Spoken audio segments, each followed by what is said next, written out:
Saya hadir saat ini sekarang juga di tempat itu, yaitu dengan merilis satu persatu. Yang tadinya mungkin terbiasa dengan cara menulis, tapi saya rasa ini juga bisa dilakukan tanpa harus menulis.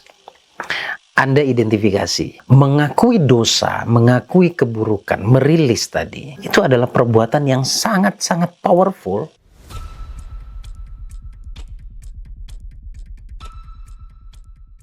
Assalamualaikum warahmatullahi wabarakatuh. Selamat malam teman-teman yang nonton siaran langsungnya. Selamat pagi, siang, dan malam juga yang nonton siaran ulangnya.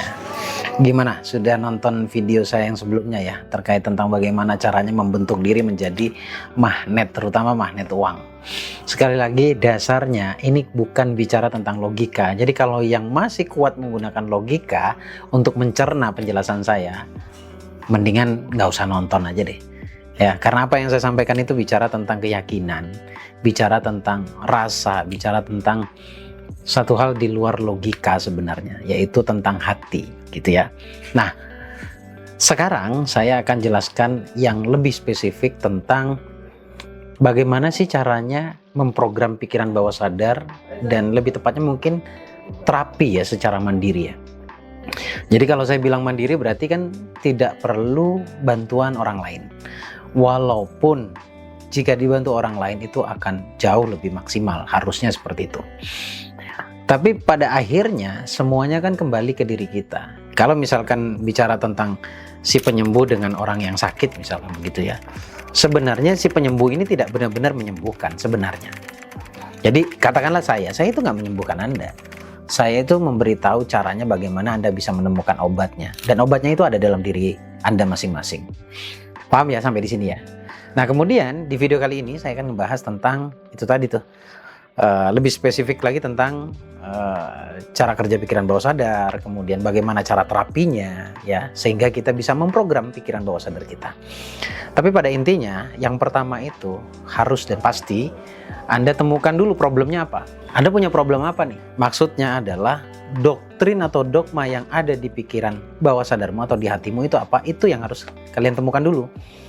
Ibaratnya saya mau ke dokter, saya sakit, otomatis saya harus tahu sakitnya apa. Sehingga mempermudah saya untuk menyampaikan ke dokter agar dokter tidak salah kasih saya obat. Itu sama halnya seperti Anda menerapi diri sendiri, Anda harus tahu dulu alasan Anda terapi itu apa. Pasti karena punya masalah. Nah masalahnya apa? Itu harus Anda identifikasi dulu. Harus ketemu dulu ya. Nah kalau sudah ketemu, anggaplah Anda itu sudah tahu masalah Anda apa. Yaitu ada banyaknya problem di dalam pikiran bawah sadar dan Anda bingung untuk bagaimana bisa melepaskan itu, bagaimana bisa berdamai dengan diri sendiri atau bisa menerima semua keadaan itu. Sementara ilmu yang paling dahsyat untuk bisa mewujudkan keinginan atau impian, yaitu dengan cara menerima dan berdamai. Menerima dan berdamai. Ya, menerima problemnya kemudian berdamai dengan problemnya, berdamai dengan diri sendiri. Itu yang terpenting. Nah, saya ingin bicara bagaimana caranya bisa menerima dan berdamai.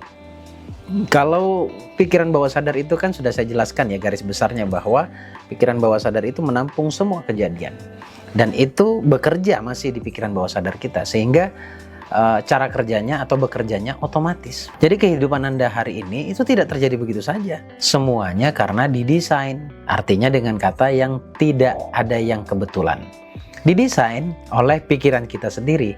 Allah mewujudkan sesuatu melalui pikiran kita. Nah, pikiran yang dimaksud adalah pikiran bawah sadar kita yang kerjanya otomatis. Kalau dogma doktrinnya adalah kebanyakan negatif, ya udah jadinya negatif. Jadi indikatornya adalah ketika Anda mengalami hal-hal yang tidak Anda inginkan, misal begitu ya. Ini bisa menjadi indikator bahwa hati Anda memang setiap harinya dulunya mungkin, atau mungkin baru-baru ini doktrin yang masuk ke dalam pikiran bawah sadar Anda adalah hal-hal negatif. Ya sebut saja kalau bicara kaya berarti doktrinnya miskin gitu ya. Kalau bicara Anda ingin bahagia tapi nggak bahagia berarti doktrinnya adalah kesengsaraan atau kesusahan, kesulitan dan sebagainya, kesedihan. Nah itu yang harus Anda pahami. Nah kerja bawah sadar itu otomatis terjadi begitu saja. Nah sekarang bagaimana masa depan? Jadi apa yang saya sampaikan ini bagaimana caranya memperbaiki masa depan. Karena kalau dibiarkan ini masa depan akan tetap aja seperti ini, bahkan mungkin lebih menyusahkan mungkin ya. Kalau Anda berpikir positif 1 minggu saja, mengucapkan hal yang positif 1 minggu saja, dan merasakan hal-hal yang positif 1 minggu saja, Anda pun akan merasakan perubahannya. Pasti berbeda dengan 7 hari sebelumnya. Nah, sekarang bicara terapinya bagaimana? Gini, ya, hipnosis itu adalah penembusan critical factor dan diterimanya sebuah sugesti. Nah, sugesti ini bisa dari luar atau Anda yang sedang mensugesti diri sendiri. Kemudian hipnoterapi adalah apa ya? Lebih ke menggunakan teknik relaksasi untuk memasukkan sugesti. Paham ya sampai di sini ya? Sekarang bagaimana caranya merelaksasikan pikiran dan kemudian memasukkan sugesti yang positif? Pertama, saya bukan pakar nafas, tapi saya tahu persis bagaimana caranya bernafas yang bisa masuk ke dalam pikiran bawah sadar. Artinya masuk ke dalam dimensi bawah sadar, dimensi relaksasi itu. Perlambat dulu nafasmu. Anda bisa lakukan kapan saja sebenarnya, tapi umumnya ini dilakukan menjelang tidur. Umumnya ya.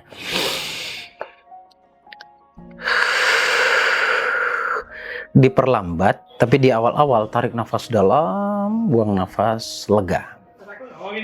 Sekali lagi diperlambat.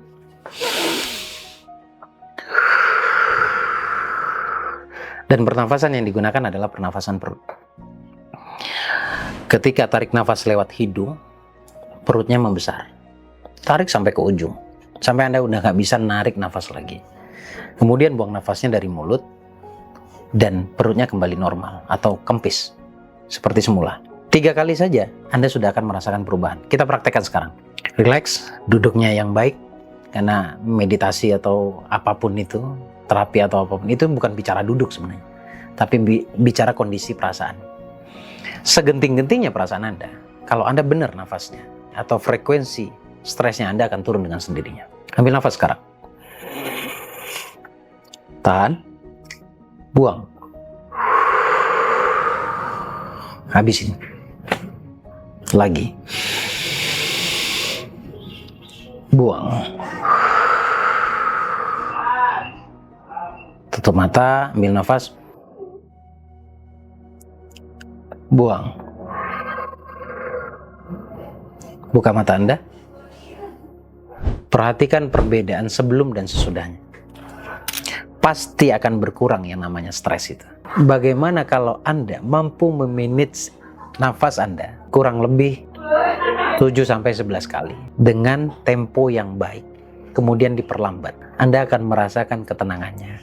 Kemudian setelah itu tutup mata. Pertanyaannya, kenapa sih kebanyakan orang terapi harus tutup mata? Tutup mata itu sebagai bentuk atau cara memanage yang namanya critical factor atau critical area. Karena kalau belum terlatih, buka mata begini masih kritis kita. Karena realitanya ketika saya tarik nafas dan buang nafas tidak merubah keadaan atau tidak merubah apa yang saya lihat. Buktinya saya masih punya masalah. Tapi dengan tutup mata, kritis itu akan turun dengan sendirinya. Nah, ketika area kritis itu benar-benar sudah lemah, maka barulah sugesti itu masuk. Ini terapi. Sugesti itu bisa Anda ucapkan dengan afirmasi. Makanya banyak kasus ada orang yang sudah mempelajari dan mempraktekkan afirmasi bertahun-tahun, tapi tidak ada hasilnya.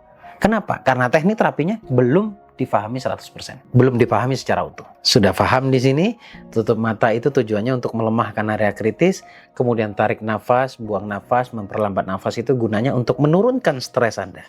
Sehingga masuklah ke area yang kita sebut dengan netral. Dan sebenarnya masih di posisi ini. Belum boleh dulu berkeinginan. Belum boleh dulu berkeinginan. Intinya menikmati nafas dulu. Menikmati nafas. Nah, yang powerful adalah sebenarnya saya nggak tahu ini apakah disebut meditasi atau apa. Tapi saya punya teknik sendiri ya.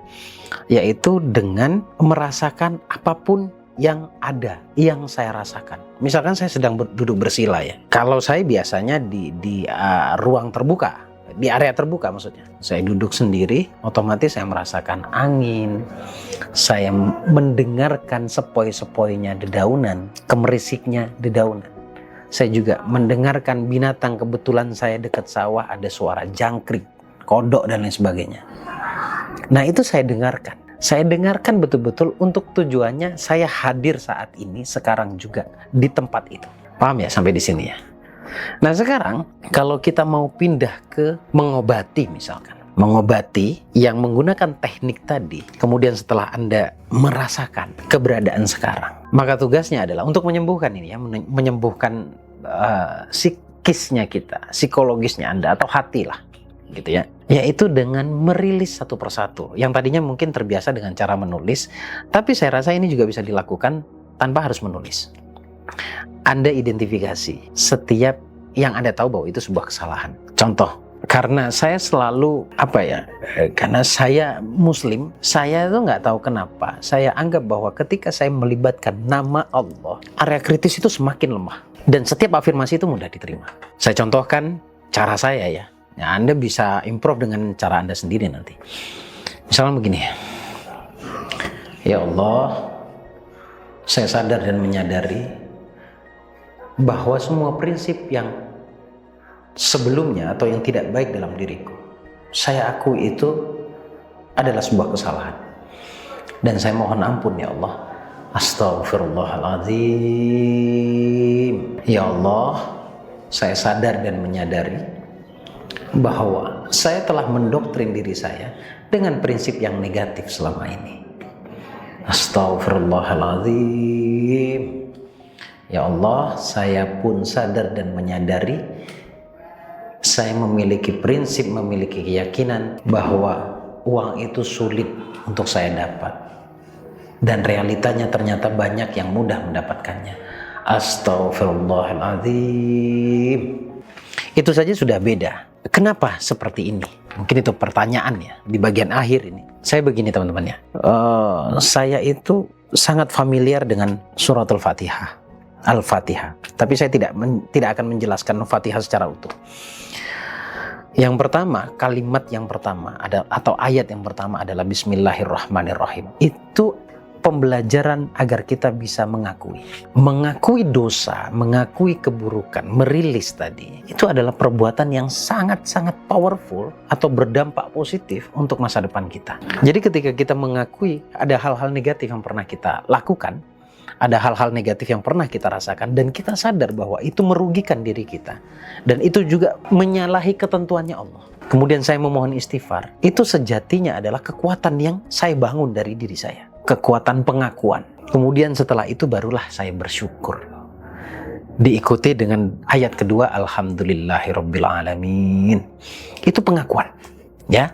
Jadi mengakui sama dengan merilis hal-hal negatif yang pernah terjadi. Anda boleh coba apa yang saya jelaskan tadi, Anda praktekkan, nanti Anda akan terasa atau Anda akan merasakan seberapa powerful sih teknik atau cara yang saya sampaikan ini. Tapi pastikan masuknya adalah ketika area kritis itu sudah mulai melemah. Sekali lagi, area kritis itu penting untuk kita lemahkan. Kalau kita masih kritis, masih mengedepankan logika kita, masih dihambat, masih tertutup begini, sugesti itu nggak akan masuk. Pernah dengar ya satu istilah ketika ikut pembelajaran, kosongin gelasnya. Itu maksudnya apa? Lemahkan area kritisnya. Karena kalau saya sampaikan lemahkan area kritisnya, Anda nggak akan paham di situ. Seperti itu teman-teman. Jujur, apa yang saya sampaikan di video kali ini, itu hanya ada di seminar. Itu hanya ada di pembelajaran yang sifatnya eksklusif atau berbayar. Tapi saya berikan free di video YouTube seperti ini. Semoga banget kalian yang mendengarkan dengan seksama, kalian bisa mempraktekannya dan bisa Anda jadikan manfaat untuk diri Anda sendiri. Dan itu pun akan menjadi nilai kebaikan juga untuk saya. Ya, terima kasih teman-teman. Senang bisa berbagi. By the way, coba tulis di kolom komen atau masuk ke grupnya kita. Linknya ada di deskripsi. Komen yang sekitar Malang, Surabaya, Gresik, Kediri, Jombang. Pokoknya masih di area Jawa Timur yang ingin nongkrong bersama saya, kopi darat bersama saya, untuk ngebahas hal-hal yang sangat sakral, yaitu tentang kondisi jiwa kita, problem yang sehingga kita berdoa saja kayaknya sulit banget untuk dikabulkan. Karena ini sangat asik dan itu akan menjadi agenda rutin saya. Makasih teman-teman, silahkan langsung hubungi nomor yang tertera di deskripsi atau masuk ke grup aja deh. Ya, izin pamit. Assalamualaikum warahmatullahi wabarakatuh.